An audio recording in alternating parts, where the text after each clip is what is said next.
में देख रहे हैं सेंट्रीफ्यूगल फोर्स है ना, ठीक है। सेंट्रीफ्यूगल फोर्स थोड़ा सा डिफरेंट है। ये एक्चुअली ये सेंट्रीफ्यूगल फोर्स जो है ना एक वर्चुअल फोर्स है, स्यूडो फोर्स है, काल्पनिक फोर्स है। ये फोर्स एक्चुअल में देखोगे आप कि होता नहीं है, ये फ्रेम ऑफ रेफरेंस पे डिपेंड करता है। तो फ्रेम ऑफ रेफरेंस को पढ़ना नहीं है तो उसको सिंपल में ऐसे समझो आप, एक टेबल है ना, डाइनिंग टेबल है, और डाइनिंग टेबल इस तरह का है ना कि यदि आप यहाँ से बटन ऑन करो तो ऊपर वाला जो पार्ट उसका सरफेस है वो ऐसे घूमना घूमना शुरू कर देता है, घूमना शुरू कर देता है ना। अब इस डाइनिंग टेबल के ऊपर में कोई एक लड़का बैठा हुआ है, ठीक है, क्लियर हुआ, और उसके सामने में ब्रेड रखा हुआ है, ठीक है। अब ब्रेड को थ्रेड से बांध करके और एकदम ऐसे रखे हुए है ना, इसको ऐसे रोटेट करा दिया गया, ठीक है। तो हम इसी मोशन को स्टडी करेंगे कि एक लड़का जो कि वो टर्निंग टेबल जो है रोटेटिंग टेबल के ऊपर बैठा हुआ है और दूसरा उसका फ्रेंड जो है वो ग्राउंड पे है। तो जो ग्राउंड पे है ना वो इनर्शियल फ्रेम में है, ठीक है ना। और जो टेबल के ऊपर है वो क्या है, नॉन इनर्शियल फ्रेम में है, एक्सेलरेटेड फ्रेम में है ना। ग्राउंड पे यदि है तो उसमें एक्सेलरेशन नहीं है, वो नॉन एक्सेलरेटेड हो गया।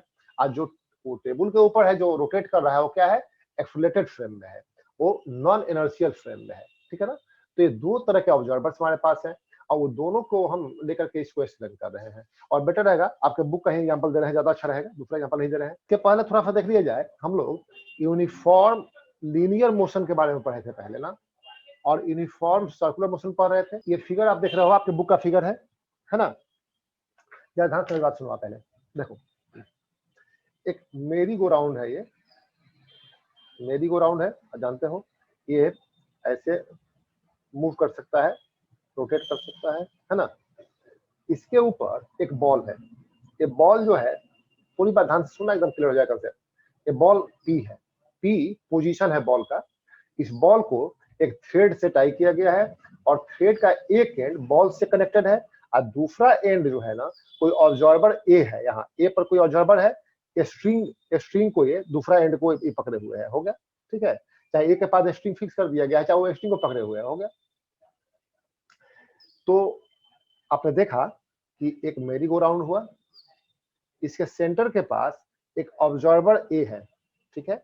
एक हाथ में एक स्ट्रिंग है, स्ट्रिंग का वन एंड ये पकड़े हुए है और दूसरा एंड स्ट्रिंग का कनेक्टेड है एक बॉल से, सिंपल, कोई दिक्कत नहीं है। एक और ऑब्जर्वर है एम पर, ठीक है ना। ये एम का जो ऑब्जर्वर है ना ऑन द ग्राउंड है, ऑन द ग्राउंड है, माने इसमें कोई एक्सप्लेनेशन नहीं है। अच्छा, मेरी गो राउंड पे जो ऑब्जर्वर है, जब मेरी गो राउंड को आप मूव करना शुरू, जब रोटेट करना शुरू करेगा, रिवॉल्व करना शुरू करेगा, तो क्या होगा, ये इसमें एक्सप्लेनेशन आ जाएगा ना। तो इसमें इस फ्रेम में एक्सप्लेनेशन है और यहाँ एक्सप्लेनेशन नहीं है, ठीक है ना। ये इनर्शियल फ्रेम है, ये नॉन इनर्शियल फ्रेम है, सिंपल।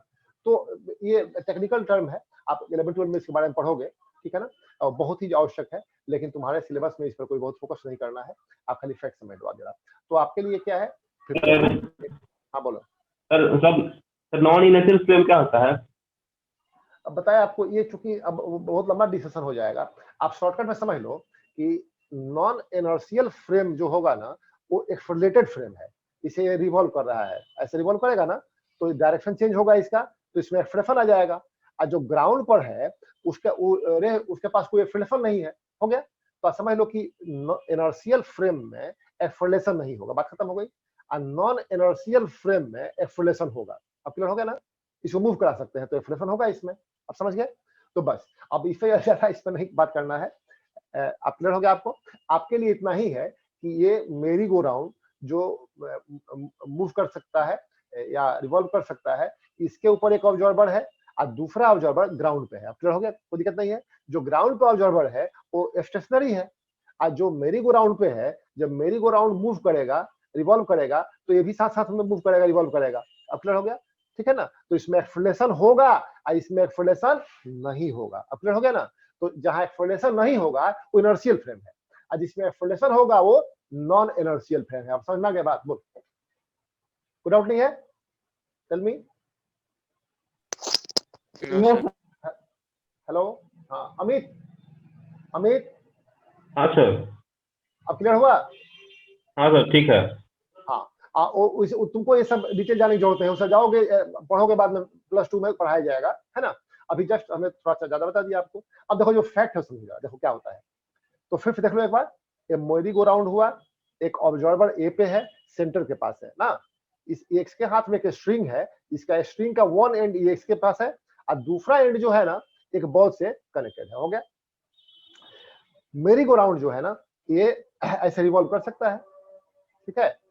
और एक ऑब्जर्वर एम है, पोजीशन एम उसका है जो कि ग्राउंड पे है। अब क्लियर हो गया।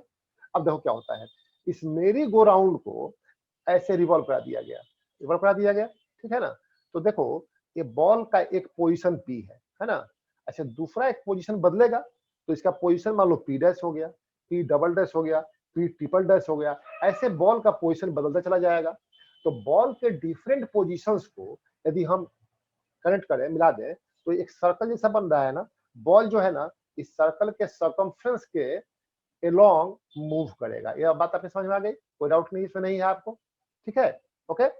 अब देखो जरा, ये एम पे जो है ऑब्जर्वर इस मोशन को एक्सप्लेन करेगा। एक्सप्लेन करने के पहले एक बात समझ लो, जब बॉल को स्ट्रिंग के वन एंड से कनेक्ट किया गया और दूसरा एंड ये ए का ऑब्जर्वर इसको पकड़े हुए है, तो स्ट्रिंग उसमें लूज कंडीशन में होगा।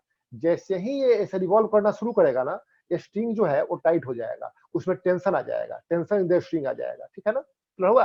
तो ये ऑब्जर्वर इस मोशन को एक्सप्लेन करेगा कि पहले बॉल यहाँ स्टेशनरी था, मे बी इस पर 2 फोर्सेस लग रहा हो, इसका वेट एक लग रहा हो और नॉर्मली एफ टेबल का लग रहा हो, तो दूसरे को बैलेंस कर रहा था, कोई प्रॉब्लम नहीं है। लेकिन जब बॉल मूव करना शुरू किया तो ये सर्कुलर पाथ पर मूव कर रहा है ना, तो ये सर्कुलर मोशन में आ गया। बॉल किस में आ गया, सर्कुलर मोशन में बॉल आ गया, है ना। ऐसा लगेगा ऑब्जर्वर ऑन द ग्राउंड को लगेगा कि बॉल सर्कुलर मोशन में आ गया। अच्छा to maintain a circular motion a force is needed which acts along the radius towards the center, इसे आप बोलते हो सेंट्रीपिटल फोर्स। तो ये एम कहेगा कि भाई बॉल सर्कुलर मोशन में है ना। अब बॉल के ऊपर एक सेंट्रीपिटल फोर्स लग रहा है और ये सेंट्रीपिटल फोर्स कौन प्रोवाइड कर रहा है, टेंशन इन द स्ट्रिंग। ये देखो ये फोर्स जो है along the radius है, towards the center है, यही सेंट्रीपिटल फोर्स है। तो सेंट्रीपिटल फोर्स टी इस पे लग रहा है ना, जो कि इसके सर्कुलर मोशन को मेंटेन किए हुए है। कोई दिक्कत है आपको, मोशन एक्सप्लेन हो गया ना, एम वाला सेटिस्फाइड है, कोई दिक्कत नहीं है, सारा प्रिंसिपल एक्सप्लेन हो गया फिजिक्स का। तो अब ए पर जो ऑब्जर्वर है ना, ये मोशन को कैसे एक्सप्लेन करेगा, जब देखते हैं हम लोग। देखो ए पर जब ऑब्जर्वर है तो बॉल कहां पर है, पी पे है। अच्छा अब जो बॉल पी डैश पे आया, बॉल का पोजीशन कहां हो गया, पी डैश, तो ऑब्जर्वर कहां गया, ए डैश। मतलब ऑब्जर्वर के ठीक सामने बॉल है, देख रहे हो आप, यहाँ पर ऑब्जर्वर के ठीक सामने बॉल है। अच्छा बॉल पी डबल डैश पे आ गया तो ऑब्जर्वर का पोजीशन कहां हो गया, ए डबल डैश हो गया, देख रहे हो ना, ए डबल डैश हो गया। फिर इसके सामने बॉल है, बॉल का पोजीशन चेंज हुआ पी ट्रिपल डैश, ए का पोजीशन कहां गया, ए ट्रिपल डैश। फिर बॉल कहां पे, इसके सामने है। तो ए पर जो ऑब्जर्वर है इसको बॉल क्या लगेगा कि स्टेशनरी है, रेस्ट में है, यही लगेगा इसको। बोलो ये बॉल तो रेस्ट में है, ठीक है, हमेशा इसके सामने है, सेम डिस्टेंस पे है, ठीक है, तो बॉल रेस्ट में है। तो ये इस ए का ऑब्जर्वर इस मोशन को एक्सप्लेन करेगा कि बॉल रेस्ट में है, तो बॉल के ऊपर कौन कौन से फोर्सेस लग रहे होंगे, भाई इसका वेट लग रहा होगा, नॉर्मल एफ लग रहा होगा, तो बैलेंस है। हाँ एक force tension in the string को फील कर रहा है, पकड़े हुए है, तो कि भाई स्ट्रिंग में टेंशन है ना, तो टेंशन इन द स्ट्रिंग यदि लग रहा हो, अकेला यही फोर्स होगा तो अनबैलेंस होगा, बॉल को तो मूव करना चाहिए इसके तरफ, अब बॉल मूव नहीं कर रहा है, मतलब टेंशन इन द स्ट्रिंग को कोई फोर्स बैलेंस कर रहा है ना। तो ये इमेजिन कर रहा है कि भाई एक फोर्स बॉल के ऊपर लग रहा है along the radius, along the radius away from center, away from center, है ना। ये फोर्स इक्वल इन मैग्नीट्यूड है सेंट्रीपिटल फोर्स टी के, अपोजिट इन डायरेक्शन है। और समझाई बात ना, इसको ये कहता है भाई कि ये जो फोर्स है ना यही सेंट्रीफ्यूगल फोर्स है। बात समझ में आई आपके, ठीक है। अब देखो तो इनर्शियल फ्रेम वाले के लिए सेंट्रीफ्यूगल फोर्स है ही नहीं, तुम यहाँ खड़े हो, तुम्हारे लिए ये सेंट्रीफ्यूगल फोर्स है, कहीं नहीं है, तो सीधा बात बोलोगे भाई the ball is in circular motion, है ना, and it is acted upon by a centripetal force which is provided by the tension in the string. Centripetal force is equal to tension in the string, बात खत्म हो गई, इसमें centrifugal force का कहीं बात ही नहीं आती है ना। हाँ अब जो लेकिन यही ए पर जो ऑब्जर्वर है ना, ठीक है, जो कि एफलेटिक फ्रेम में है, नॉन इनर्शियल फ्रेम में है, इसको प्रॉब्लम है। इसके लिए क्या है कि भाई बॉल के ऊपर एक फोर्स, ये देखो एक टेंशन इन द स्ट्रिंग लग रहा है, बॉल का ऐसे पुल किए हुए है, देखा हो ना, टेंशन इन द स्ट्रिंग। अब बॉल मूव नहीं किया, बॉल स्टेशनरी है, मतलब बॉल के ऊपर कोई एक और फोर्स लग रहा है जो टेंशन इन द स्ट्रिंग को बैलेंस कर रहा है ना, क्या हुआ। तो ये एक्सप्लेन कर रहा है मोशन को कि भाई इसके ऊपर एक फोर्स लग रहा है जो कि टेंशन इन द स्ट्रिंग के इक्वल है, लेकिन tension in the string towards the centre है, अलोंग द रेडियस है। ये दूसरा फोर्स जो होगा ये अवे फ्रॉम सेंटर होगा, अलोंग द रेडियस होगा, तब ना बैलेंस करेगा। अपना नहीं बात। तो ये दूसरे वाले फोर्स को which acts on the ball away from the centre of the circular path along the radius, ये बोलता है कि ये सेंट्रीफ्यूगल फोर्स है। अब समझाई बात। तो सेंट्रीफ्यूगल फोर्स जो है ना, इसके लिए तो काल्पनिक फोर्स है, कोई फोर्स है ही नहीं है। इसके लिए इस फोर्स का एग्जिस्टेंस हो सकता है। ये बात समझ में आई? बोलो, यहां तक कोई दिक्कत नहीं है आपको? हाँ। अब आगे बढ़ते हैं, देखो जरा अगले स्टेप में क्या होता है कि ये स्ट्रिंग ये टूट गया, स्ट्रिंग टूट गया, ये देख रहे हो आप, ठीक है। तो एम का जो ऑब्जर्वर है ये एक्सप्लेन करेगा कि भाई अब सेंट्रीपिटल फोर्स एक्ट नहीं कर रहा है ना। तो कोई बॉडी यदि सर्कुलर मोशन में है तो मोशन का डायरेक्शन कैसा होता है, टेंजेंशियल होता है ना। इसके ऊपर जो फोर्स लगता है वो सेंट्रीपिटल फोर्स लगता है along the radius towards the centre, या एक्सेलरेशन भी लगता है along the radius towards the centre, है ना। और ये force changes the direction of motion only, not the magnitude of velocity. इसलिए बॉल का डायरेक्शन लगातार पहले बदल रहा था, ये सर्कुलर पाथ में मूव कर रहा था पहले। अब क्या हो गया, अब ये हो गया कि स्ट्रिंग ब्रेक कर गया, तो इस पर सेंट्रीपिटल फोर्स नहीं लग रहा है। तो in absence of centripetal force the ball will fly away along tangent to that point. तो टेंजेंशियली ये फ्लाई कर गया। कल पढ़ाए थे आपको सेंट्रीपिटल फोर्स, तो टेंजेंशियली फ्लाई कर गया। तो एम का जो ऑब्जर्वर है ये मोशन को एक्सप्लेन कर लिया, कोई इसको प्रॉब्लम नहीं हुआ, है ना। अब ये कहेगा कि भाई सेंट्रीपिटल फोर्स नहीं लग रहा है, तो बॉल जो है ना ये फ्लाई अवे हुआ कैसे, along the tangent of the circular path. हो गया, मोशन एक्सप्लेन हो गया, ठीक है। अब ये इस मोशन को कैसे एक्सप्लेन करेगा, देखो जरा। ये जो है ना, ध्यान दो जरा, जब यहां पर है तो बॉल यहां पे है ना, क्लियर हुआ। अच्छा, ये जब ए डैश पाया तो बॉल कहां चला गया, पी से पी डैश चला गया, ठीक है। तो ए को लगेगा कि बॉल मेरे सामने यहां भी है और यहां भी बॉल तो मेरे सामने है। अंतर क्या पड़ा कि ball away from observer move कर रहा है ना, बॉल जो है अवे फ्रॉम ऑब्जर्वर मूव कर रहा है। तो ये एक्सप्लेन करेगा मोशन को कि पहले जो सेंट्रीफ्यूगल फोर्स लग रहा था along the radius away from centre, जो फोर्स लग रहा था उसको tension in the string balance किए हुए था, है ना। अब tension in the string ceases to act, tension in the string नहीं लग रहा है, तो ये फोर्स जो है ना along the radius away from centre of the circular path, centrifugal force जो है वो अनबैलेंस फोर्स हो गया है। इसलिए बॉल को मूव करा रहा है किधर, away from centre of the circular path लेके जा रहा है। अब देखो बॉल का एक पोजीशन आ गया पी डबल डैश, तो इसको टेंजेंट से क्या मतलब है, ये जब पी डबल डैश आया तो ए का पोजीशन कहां आ गया, ए डबल डैश। तो इस फिर क्या लगता है कि भाई बॉल जो है ना सेंट्रीफ्यूगल फोर्स के डायरेक्शन में जा रहा है, अवे फ्रॉम सेंटर जा रहा है, अलोंग द रेडियस मूव कर रहा है। बॉल पी ट्रिपल डैश पर आ गया, तब तक ऑब्जर्वर ए ट्रिपल डैश पर आ गया, फिर बॉल इसके सामने है, लेकिन ball is moving away from the centre of the circular path, देख रहे हो आप ना। तो ए जो है यही कहेगा कि भाई इस बॉल के ऊपर एक फोर्स लग रहा है, ठीक है ना, ये फोर्स जो है away from centre of the circular path लग रहा है, इसलिए बॉल जो है मूव कर रहा है away from centre of the circular path. अब क्लियर हुई बात? बोलो, कोई डाउट है इसमें? बोलो, बैठ जाओ सामने ना, और सामने कुछ रख दो और उसको पकड़े हुए हो, है ना।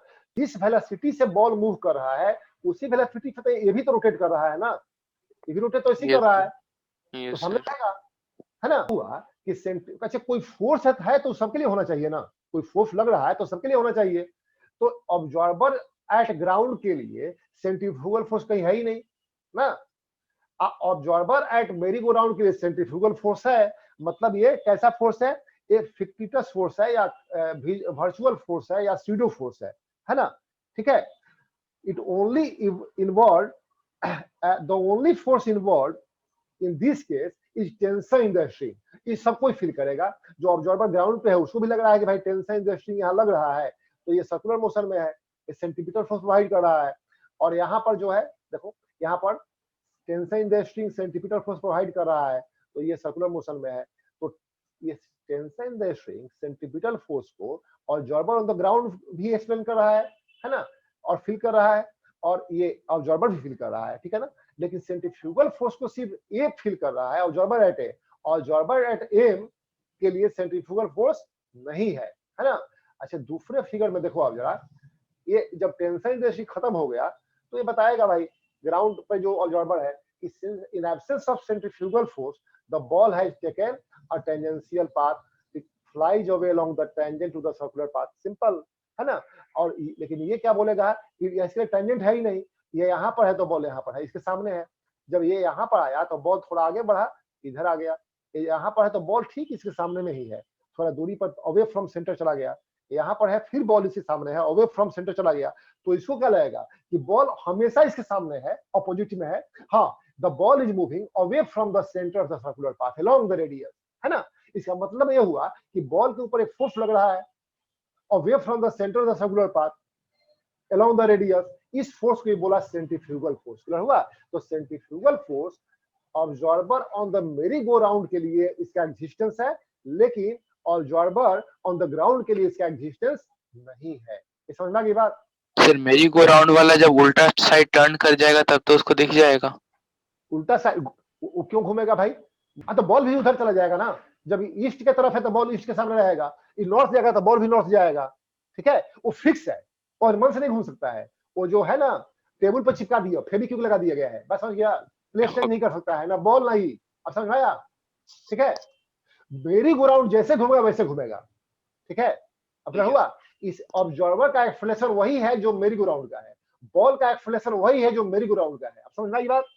ठीक है, वो एक्सलेटेड फ्रेम है, जो फ्रेम का जो एक्सलेशन है वही उस पर रहने वाला। सर हाँ बोल। सर जब बॉल रुक जाएगा तो सर जब बॉल रुक जाएगा तो भी रुक जाएगा सर, वो ए भी। बॉल कब रुकेगा? जब वो मेरी गो राउंड रुकेगा तो बॉल रुकेगा, तो ये भी रुकेगा। ठीक है सर, तो मेरी गो राउंड से इसका क्या रिलेशन है? मेरी गो राउंड पे बैठा हुआ है, अपना। मेरी गो राउंड पे ही बैठा हुआ है। आप ऐसे समझ, सुन, तुम अर्थ पे हो, ठीक है, अर्थ का रोटेशन हो रहा है। ठीक है, तुम्हारे सामने एक प्लेट में रसगुल्ला रखा हुआ है। ठीक है, तो रसगुल्ला लगता है तुमको मूव कर रहा है, लगता है कहीं से? है बोलो, जबकि तुम रोटेट कर रहे हो तो भी तो रोटेट कर रहा है ना। है बोलो, तो वो समझ लो कि अर्थ है, वो मेरी ग्राउंड एक अर्थ जैसा है। अर्थ के ऊपर से तुम बैठे हो, वैसे ये बैठा है। तुम्हारे सामने टेबल पर मान लो कि खाने के टेबल पर रसगुल्ला रखा हुआ है, सामने वो रखा हुआ है बॉल, बस हो गया।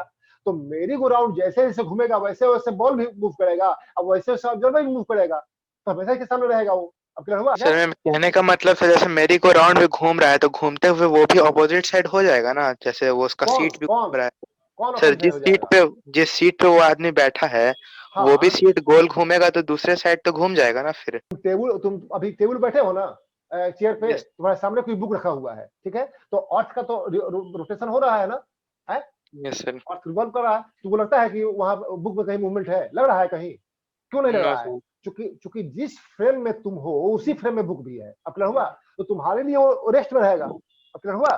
देखो यहाँ, मान लो ऑब्जर्वर ए पर है, ठीक है ना, क्लियर हुआ? तो बॉल पी पे है। अब चूंकि मेरी गो राउंड मूव किया, तो जो एक्सेलरेशन मेरी गो राउंड का होगा वही एक्सेलरेशन, जो मोशन होगा इसका मेरी गो राउंड का, वही मोशन पी का भी होगा और ए का भी होगा, माने ऑब्जर्वर एट ए का होगा। ठीक है, तो ए पर जब ऑब्जर्वर है तो बॉल पी पे है, और ऑब्जर्वर जब ए डैश पे है तो बॉल इसके सामने पी डैश पे है, ये ए ट्रिपल डैश पे है तो पी ट्रिपल डैश पे है। तुम्हारा कहना है कि ए यहाँ आ गया, यही ना कहना चाहते हो तुम? प्रखर, जब यहाँ पर ऑब्जर्वर आएगा तो बॉल इसके सामने रहेगा, यहाँ आएगा बॉल। सर टूटने के बाद के लिए बोल रहा हूँ। हाँ बोलो, क्या बोले हो? टूटने के बाद के लिए, टूटने के बाद तो उसी साइड पे आ जाएगा ना। बिल्कुल बिल्कुल। अब देखो टूटने के बाद, देखो टूटने के बाद क्या है समझो, जो मोशन इस मेरी गो राउंड का है, ठीक है ना, वही मोशन बॉल का है, अब वही मोशन ए का भी है। अब समझाई बात? ठीक है, तो टूटने के बाद जब ये पी से पी डैश आवेगा तो ए इसके ठीक सामने आवेगा, सेम यहाँ पर आएगा। जितना एंगल ये बनाएगा उतना ही एंगल ये भी बनाएगा, देख रहे हो ना, सेम एंगल से। इस एंगल के इस आर्म पे रहेगा। मतलब हुआ? अब देखो यहाँ पर ये इतना बड़ा मान लो एंगल बना, तो इसी के आर्म पे ए भी है और इसी के आर्म पे पी डबल डैश भी है।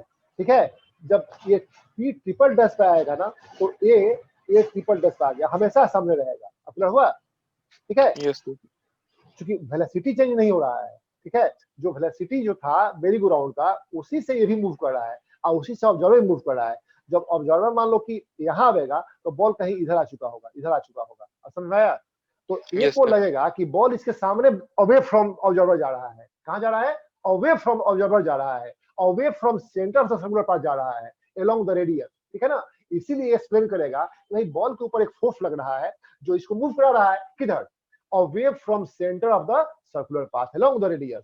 इसी फोर्स को कहता है कि ये सेंट्रीफ्यूगल फोर्स है। क्लियर हुआ? सेंट्रीफ्यूगल फोर्स है, हम कह सकते हैं सिंपल कि force acting on a body in circular motion and directed away from center of the circular path is called centrifugal force. Simple.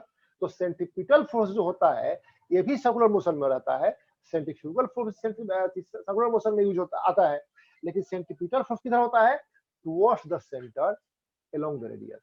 और सेंट्रीफ्यूगल फोर्स किधर होगा, away from centre of the circular path, है ना, along the radius होगा। Simple सी बात है। A force acting on a body in circular motion and directed away from the center of the circular path is called centrifugal force। समझ आ गया? याद रखना कि centrifugal force is not a real force but it is a pseudo force और virtual force, actual force नहीं होता है ना।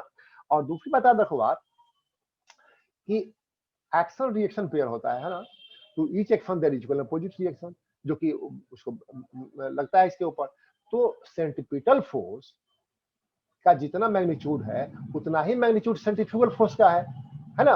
इसीलिए वो बॉडी जो था बॉल, वो बॉल रेस्ट में था, है ना, कहीं मूव नहीं कर रहा था।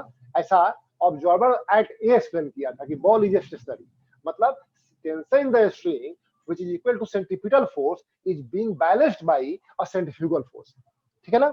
रही बात, तो ये तुम कह सकते हैं भाई एक्शन रिएक्शन पेयर है ना। ये थर्ड लॉ ऑफ मोशन को एक्सप्लेन करने के लिए किया गया, लेकिन याद रखना कि centrifugal force centripetal force action reaction pair नहीं है।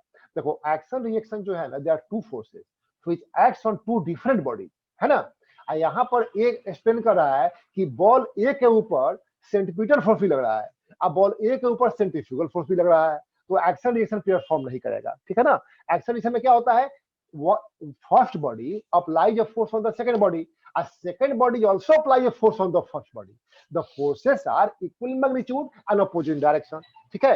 तो वहां पर क्या है, there are two forces which are equal magnitude and opposite direction।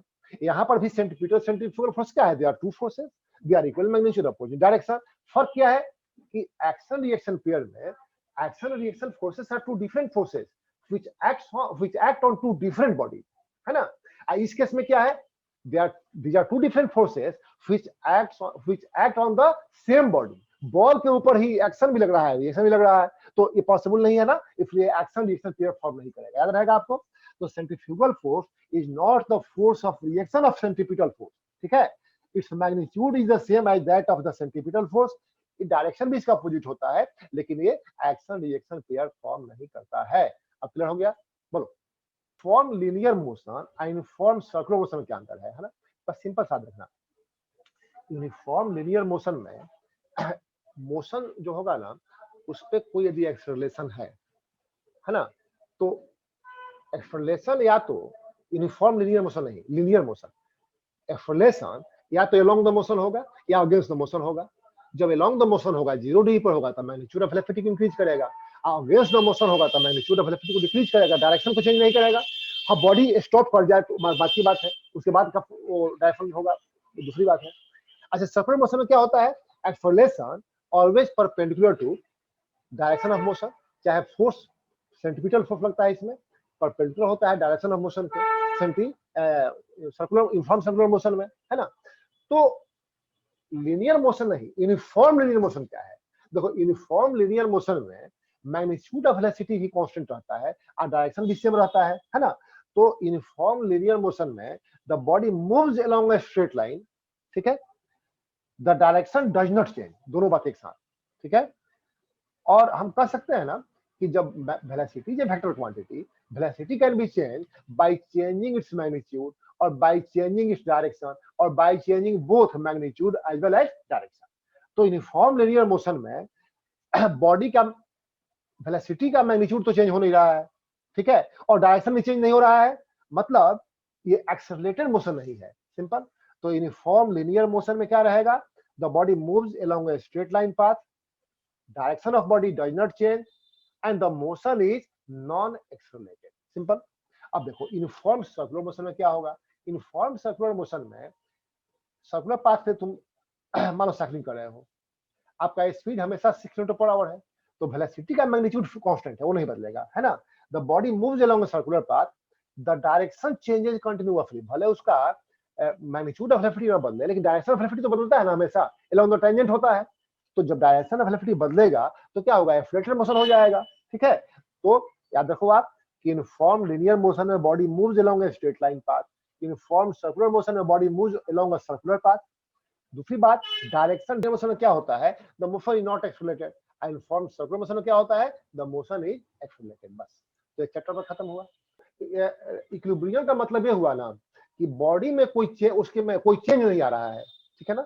तो कोई बॉडी, तुम साइकिलिंग कर रहे हो स्ट्रेट लाइन पाथ, आपका वेलोसिटी है 6 kilometre per hour towards east, है ना। तो ये डायनामिक इक्विलिब्रियम है, इसलिए है कि तुम्हारे ऊपर कोई नेट फोर्स एक्ट नहीं कर रहा है, क्लियर हुआ, तभी तुम्हारा यूनिफॉर्म मोशन है। A body at rest remains at rest, a body in motion remains uniform motion on a straight line path unless acted upon by unbalanced external force। तो तुम्हारे ऊपर अनबैलेंस फोर्स नहीं लग रहा है, तो डायनामिक इक्विलिब्रियम है। सर्कुलर मोशन में तो अनबैलेंस फोर्स लगता है।